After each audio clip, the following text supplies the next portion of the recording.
Hello అండి, అందరికీ నమస్కారం. లైక్ కొట్టండి, షేర్ చేయండి, కామెంట్ చేయండి, సబ్స్క్రైబ్ చేయండి, బెల్ ఐకాన్ని ప్రెస్ చేయండి.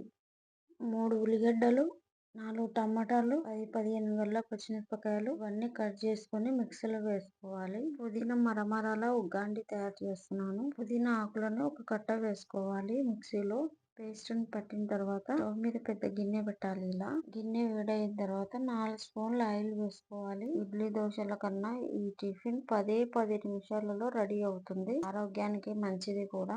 4 స్పూన్ల ఆయిల్ వేసుకోవాలి. సాయంకాలం ఆకలి అవుతుంది కదా, సాయంకాలం టైంలో కూడా ఇలా చేసుకొని తినండి, చాలా బాగుంటుంది. పల్లెటూరులో బొనుగులు అంటాం మేము, హైదరాబాద్ లోనేమో మరమరాలు అంటారు.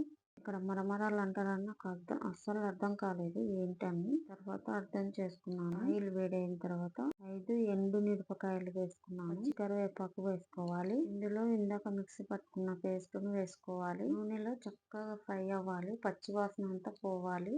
ఇంకా కాసేపు ఉడకనివ్వాలి. ఇలా దగ్గరకు పడ్డాక ఇందులో చిటికెడు పసుపు వేసుకోవాలి. ఒక్కొక్కటిగా వేసుకొని ఫ్రై చేస్తుండాలి. ఈ మరమరాల్లో 2 రకాలు ఉన్నాయి. ఒకటి కర్నూలు బొనుగులు అంటారు, ఇంకొకటి తెలంగాణ బొనుగులు అంటారు. ఇలా ఫ్రై చేసుకున్న తర్వాత రుచికి తగ్గట్టు సాల్ట్ వేసుకోవాలి. నేనైతే 1 స్పూన్ వేసుకున్నాను. ఒక చుక్క వాటర్ కూడా వేయకూడదు, వేసారంటే ఖరాబ్ అవుతుంది. ఇలా చక్కగా ఫ్రై అయిన తర్వాత తెలంగాణ మరమరాలేమో వాటర్ లో వేస్తే అందుకే అప్పటికప్పుడు వేసి తీసి పక్కన పెట్టుకోవాలి, లేదంటే మెత్తగా అవుతాయి బొనుగులు. కర్నూలు బొనుగులు ఎంతైనా నానబెట్టుకోవచ్చు. ఎంతసేపు నానితే అంత.